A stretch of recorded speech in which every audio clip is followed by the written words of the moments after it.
Buenos días a todos y bienvenidos otra vez a estos videos devocionales que estamos llevando a cabo. Hoy estamos desde la ciudad en Columbia, Missouri. Estamos viajando hacia Wichita, Kansas a visitar a mi hijo Rafael. Y siempre tratamos en la mañana de sacar este tiempo para compartir la palabra de Dios con ustedes. Su siervo les habla Rafael Marrero, siervo de Dios y del Señor Jesucristo. Y participo, asisto, soy miembro de la Iglesia Bautista en Birmingham, Ohio, First Baptist Church en Birmingham, Ohio, donde pastorea el hermano Marvin Osborne. Allí sirvo al Señor por su gracia y por su misericordia. En esta mañana continuamos hablando sobre el yo no soy, que el Señor Jesús mencionó. Ya hablamos yo soy el pan de vida, ya hablamos yo soy la luz del mundo. Ya dijimos que las palabras importantes están alrededor de esos versículos. El que en mí cree, el que a mí viene, el que me sigue, el que cree en mí, el que mira al que Dios ha enviado, ese es el que Jesús le está hablando. Y ahora queremos hablar de los próximos dos yo soy de manera conjunta. En el Evangelio según San Juan capítulo 10 y versículo del 6 en adelante, dice la palabra del Señor. O el 7. Volvió pues Jesús a decirle: de cierto os digo, yo soy la puerta de las ovejas. Todos los que antes de mí vinieron, ladrones son y salteadores, pero no lo oyeron las ovejas. Yo soy la puerta, el que por mí entrare, oiga de nuevo la frase, será salvo, y entrará y saldrá y hallará pastos. El ladrón no viene para hurtar, sino para hurtar y matar y destruir. Lo que yo he venido para que tengan vida y la tengan en abundancia. Yo soy el buen pastor la vida su vida pone por las ovejas. Vamos a estudiar estos dos próximos yo soy la puerta, yo soy el pastor, de manera conjunta. Y tenemos que decir primero que esto es una alegoría, dice la palabra de Dios. En inglés, la versión King James lo traduce como una parábola. Es una historia, un relato que los que la escuchaban conocían de lo que se estaba hablando, pero lamentablemente no entendían lo que Jesús estaba hablando. Y entonces hablaba el Señor Jesús del pastor y de las ovejas. Tenemos que recordar que el rey David, alguien a que ellos adoraban, a quien ellos esperaban, el Mesías que iba a regresar del rey David. El rey David era un pastor.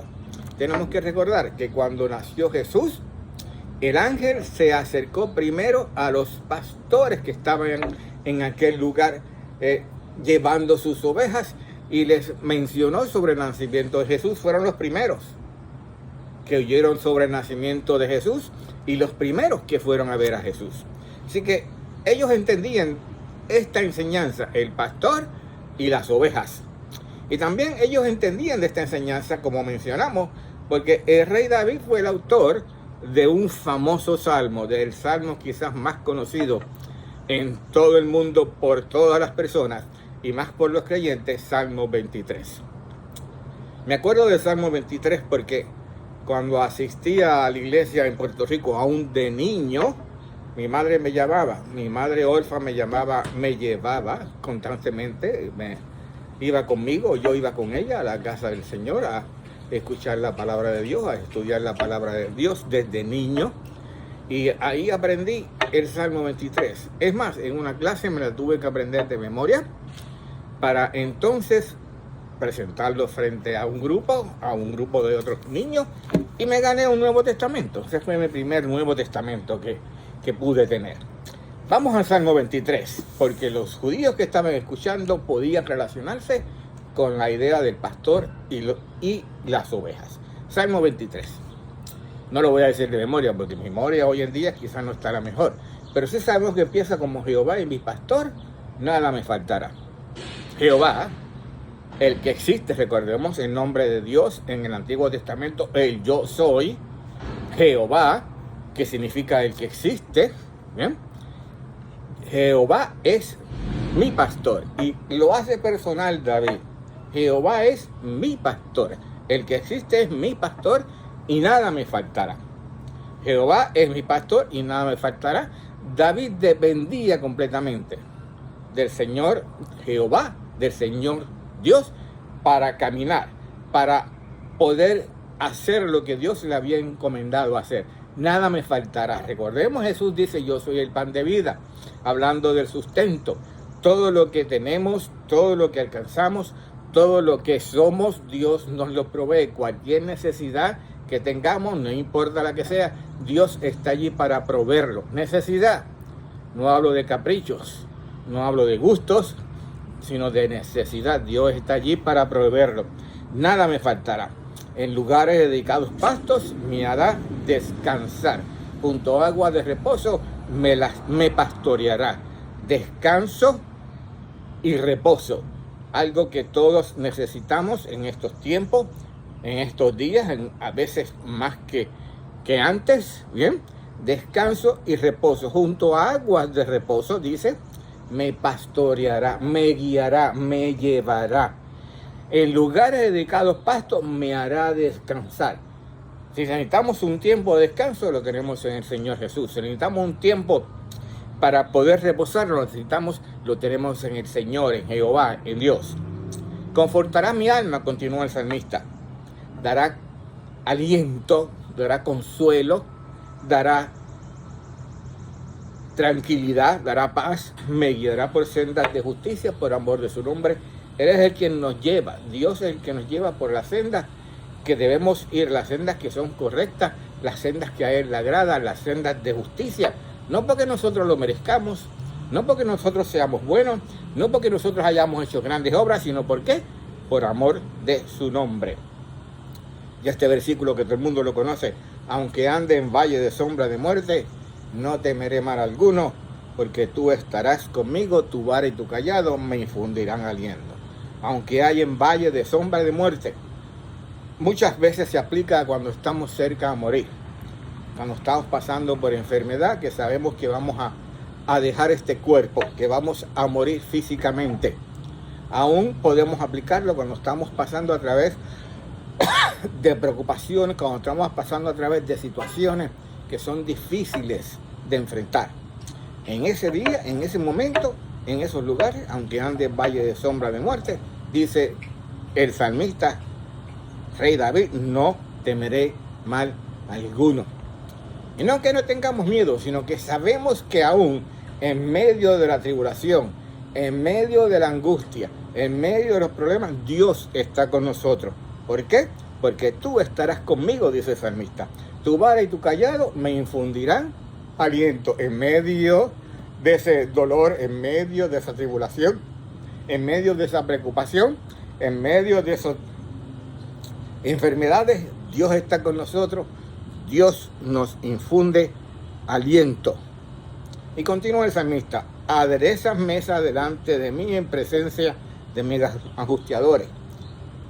Esto es un versículo interesante. Aderezas mesa delante de mí en presencia de mis angustiadores. Es como si Dios estuviera enseñándoles, mostrándoles a los demás lo mucho que Dios cuida de nosotros. Y que aquellos que procuran hacernos daño, aquellos que procuran angustiarnos, tienen que mirarnos a nosotros, ¿bien? Y ver que Dios está con nosotros, que Dios nos está protegiendo, que Dios nos está cuidando. Y fíjense cómo sigue, unges mi cabeza con aceite, mi copa está rebosando. El aceite, el que se refería el salmista, es el aceite de oliva. Y los que eran ungidos en el Antiguo Testamento eran solamente los reyes, los profetas y los sacerdotes. Así que David se ve a sí mismo como el ungido de Dios. Él fue ungido como rey. Y ungido quiere significar que estamos cubiertos, que estamos protegidos, que estamos en manos de Dios. Su favor está con nosotros, su gracia está con nosotros. Y por tal razón nuestra copa está rebosando. Estamos bien, estamos contentos de verdad.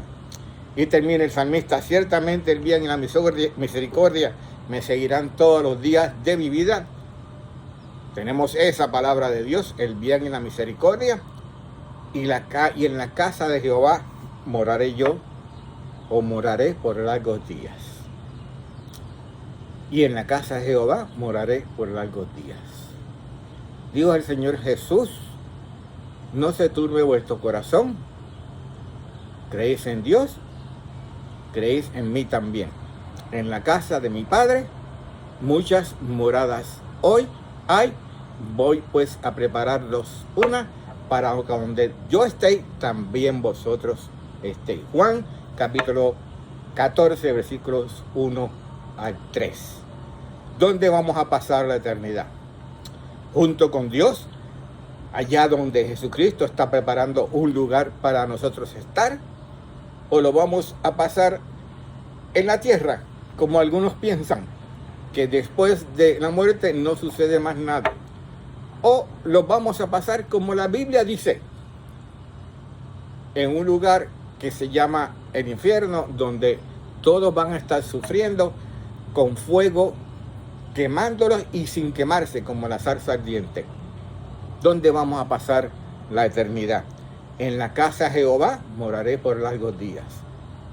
Creemos en el Señor Jesús, miramos al Señor Jesús, seguimos al Señor Jesús, y en la casa de Jehová moraré por largos días. De nuevo, ¿dónde usted va a morar? En la eternidad. Vamos a orar. Padre, gracias por esta mañana y gracias por este tiempo y este lugar que nos permites estar para, Padre amado, hablar de tu palabra. Gracias por el amigo John que pude conocer en esta mañana, hermano en Cristo. Bendícelo y ayúdalo. Y te pido por lo que están oyendo, Padre amado, este devocional, si hay alguno que todavía no ha recibido a Cristo como Señor y Salvador y no sabe dónde va a pasar la eternidad, que tu Espíritu Santo a través de estas palabras toque su corazón y lo convenza para que crea y reciba a Cristo como Señor y Salvador. Eres tú quien hace la obra, yo solamente puedo hablar de tu palabra, pero eres tú a través de tu Espíritu Santo quien convence para que aquellos que le escuchen reciban a Jesús como Salvador. Y aquellos otros hermanos o hermanas que están escuchando estas palabras, especialmente este Salmo 23, puedan ser alentados y fortalecidos con tu palabra, aún en medio de las pruebas y las tribulaciones, como dice el salmista: aunque ande en valle de sombra o de muerte, no temeré mal alguno, porque tú estarás conmigo. Gracias, Padre, por esta mañana, y en nombre de Jesús que oramos. Amén.